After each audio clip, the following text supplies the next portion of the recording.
What about African bees?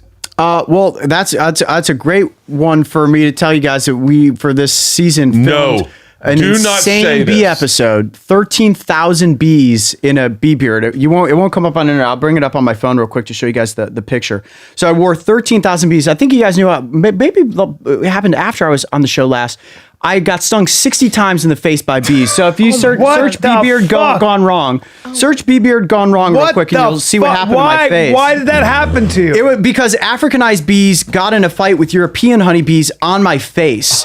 And go to images. Go to images. And you'll see more come up. So there you go. Now that's what happened to my face. Is that true? Yes, I got stung 60 times by bees. Yeah. Look at his lip. You look like this porn star. I looked like a swollen hot dog. But we went back to Arizona, and this is incredible. Hold on. They were Africanized. So the African bees stung the fuck out of you. Oh, look at that. Yeah. Dude, they're stinging you on the lip. It's on the lip. Yeah, I got my lips, my neck, around my eyes. So I was trying to wear a beard with about 2,000 bees. That's not Photoshop? That's your real mouth? No, that's real. So for the show, we just did another bee episode. I did 13,000 bees. How heavy is your face here? That's about 11 pounds worth of bees. What do they put, like a queen bee in your mouth? So I wore something called the Queen's Necklace, which is a queen bee inside of a little capsule, and all of the other worker bees that were in this hive, they just want to come to the queen. So they basically covered me. Now, what happened in the one that went wrong? Wait, how do you get them off you? My bee expert scoops them off with his hand. I was stung 4 times filming this scene, so way less than 60. You were still stung? Still stung 4 times Why? in the process. Because the bees were like, no, don't take me away from the queen. So some of them would sting when they're getting taken away. That's a big problem, dude. Yeah, no, but the episode is crazy, awesome, intense. Can I tell you where you take it to the next level? Do bee pubes. Did you I don't know if that works for Animal Planet. That would be terrible, but it makes your dick bigger. Did you start going like this? Sting it, sting it, sting it, sting it. Fucking swollen. Hey guys, get the cameras out now. Look at this fucking Then you do some cage dancing. Did you know that they were Africanized? No. So what happened with this is where we were filming. So Africanized bees are like a big sort of thing that swept the nation in like the early 90s with this idea that there's killer bees. Mm-hmm. Killer bees are what are called Africanized bees, right? And they're only killer bees in that people have died from being stung by them, right? They're not going out of their way to necessarily kill people, but when people try, yes, they are more aggressive. And they are from Africa, indigenous to Africa. Originally, it originated there, and through people doing beekeeping, there were some tests that were being done, and it's a much longer story. But yes, eventually, Africanized bees had escaped, interbred with calmer European honeybees, and because they're more aggressive. Sounds racist just listening to it. It's the calmer, more intelligent European bees. These aggressive African bees. By the way, just to interrupt you for a second, Jared Diamond in Guns, Germans, and Steel, one of the ideas was that one of the reasons Africa did not develop as quickly as, say, the Fertile Crescent, Babylon, and what's now Iraq, the Middle East, Europe, was because you couldn't domesticate, in sub-Saharan Africa, you couldn't domesticate any of the animals. And it's a real thing. You can't raise cattle. You cannot raise goats. You can't raise any of that stuff when you have large cats. When you have smaller cats, they will decimate. I love hearing shit like this. You can't tame an elephant. You can't domesticate an elephant. You can't domesticate the water buffalo. They will kill you. You can't ride a zebra. They will bite and not let go.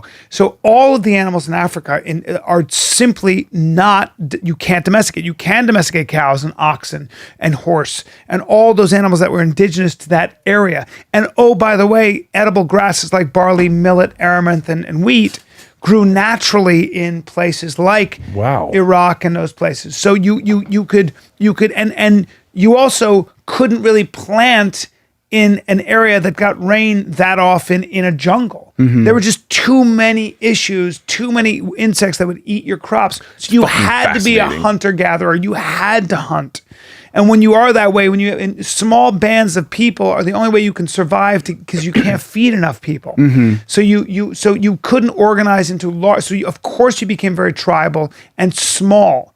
When you have an ability to create agriculture and cereals and high energy foods that allow you then to have a lot of people in one area, and that's when you have government, organized armies, organized technology, the sharing of ideas, the sharing of information. That was not the case in Africa. And oh, by the way, the diseases were, I mean, yellow fever and all. It got to a point where the slave traders, the European slave traders, had to rely on other Africans to give them their slaves. They couldn't go into the interior because they always got sick and died. Wow, I love hearing shit like that stuff interests me. People ask me what to read all the time. Read Guns, Germs, and Steel by Jared Diamond. It won a Pulitzer Prize. It's an amazing book. Guns, Germs, and Steel. I'm getting it on audiobook right now. It's a fucking great book. But we'll keep going with what you were saying. I'm sorry. So the bees, Africanized bees are more aggressive, but it's a great example because they're dealing with predators like honey badgers, right? So when an Africanized colony is attacked by a predator, unlike European honeybees, they send out somewhere between 60 and 80% of their hive to attack the attacker. Whoa. In my instance, what happened is we were using calm, docile European honeybees to build that first bee beard. The location we were in, some Africanized bees had gotten mixed in. And in the flurry of what was happening, the second I got stung the first time, my first sting came on the lip. When a bee stings, it sets off a pheromone that tells the other bees, we need to attack something. My face just sort of inadvertently became the punching bag for these bees getting in a fight. In serious trouble. Well, a single bee sting can kill a human, depending on how your body reacts to venom if you go into anaphylactic shock. So to be stung as many times as I had. How many were you stung? About 60 times on my face, arms, neck, hands, legs. Yeah. Dude, that's so much pain. Were you just in terrible pain? It was one of the most intense pains I've ever gone through. When your face is going through that transformation and swelling, it felt like my lips were going to explode. They were like overly cooked hot dogs. Yeah, it was crazy. And I was scared. Like your heart rate starts going so fast because you're like, holy cow, this is insanely painful. I can't stop it. And there's a lot of venom inside of me. Do you take antivenom? No, not for this. I mean, after 20 minutes, when you're like, okay, you haven't gone into anaphylactic shock, you're like, you're going to be okay. Are you able to build a resistance to venom the more you get stung, the more your body's used to it, or everything's got its own venom, though, right?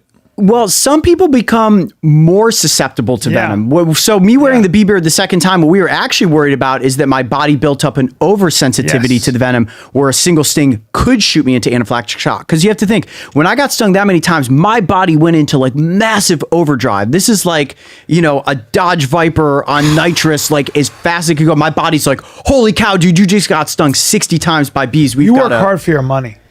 I mean, this wasn't even supposed to happen. So when it did, we didn't go into the bee beard being like, sweet, dude, you're going to get stung a bunch. The guy I was working with was like, no, you might get stung once or twice. So he felt really bad. And when we came back to do another bee beard for Animal Planet, he's like, you sure you want to do this again? I'm like, yeah, let's go for it. This made you famous right now? Yeah. Watch your tone. Okay. What's going to happen? What are you going to do? Use some of that boxing you've been doing? Don't you fucking disrespect.